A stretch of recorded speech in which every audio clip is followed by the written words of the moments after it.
লাল পতাকায় ভরে গেছে খামেনির দাফনের অনুষ্ঠান। কিন্তু কেন এত লাল পতাকা? শুধু শোক, নাকের পেছনে লুকিয়ে আছে আরো বড় কোনো বার্তা। ইরানের সাবেক সর্বোচ্চ ধর্মীয় নেতা আয়াতুল্লাহ আলী খামেনির দাফন অনুষ্ঠানে হাজারো মানুষের হাতে দেখা গেছে লাল পতাকা। তেহরান বিশ্ববিদ্যালয়ের গবেষক মোহাম্মদ ইসলামীর মতে, এই পতাকা শুধু শোকের প্রতীক নয়, এর মাধ্যমে খামেনির ভক্তরা সরকারের কাছে তার হত্যার প্রতিশোধ নেওয়ার আহ্বান জানাচ্ছেন। যুক্তরাষ্ট্র ইসরায়েলের হামলায় নিহত এই নেতা রাষ্ট্রের প্রধান ছিলেন না, দেশের জন্য আরও অনেক বড় একটি প্রতীক ছিলেন। লোডশেডিং কিংবা ঘরের বাইরের তীব্র গরমে ওয়ালটন রিচার্জেবল ফ্যান থাকলে থাকবে শুধু বাতাস আর বাতাস। এদিকে দাফন অনুষ্ঠান ঘিরে কড়া নিরাপত্তা নেওয়া হয়েছে। ইরানের বিপ্লবী গার্ড বাহিনী IRGC সতর্ক করে বলেছে, অনুষ্ঠান চলাকালে কোনো ধরনের হামলা হলে তার কঠোর জবাব দেওয়া হবে।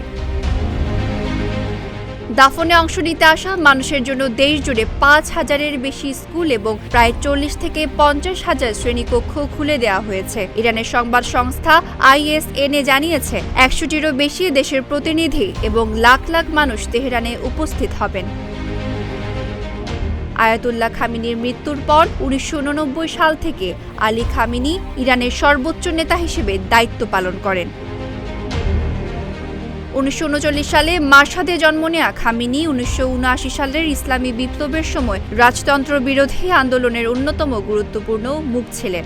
পরে সর্বোচ্চ নেতা হন এবং ইরানের সামরিক ও প্রতিরক্ষা ব্যবস্থা আরও শক্তিশালী করেন। খামেনির মৃত্যুর পর তার ছেলে মোজতফা খামেনি নতুন সর্বোচ্চ নেতা হয়েছেন। তবে দায়িত্ব নেওয়ার পর এখনও তিনি প্রকাশ্যে আসেননি। খামেনির দাফনকে ঘিরে ইরানের এই বিশাল আয়োজন এখন পুরো বিশ্বের নজরে। লাল পতাকার এই বার্তা ভবিষ্যতে কি প্রভাব ফেলবে, সেটাই এখন দেখার বিষয়। রিদিতা কর্মকার, ডেস্ক রিপোর্ট, ঢাকা পোস্ট।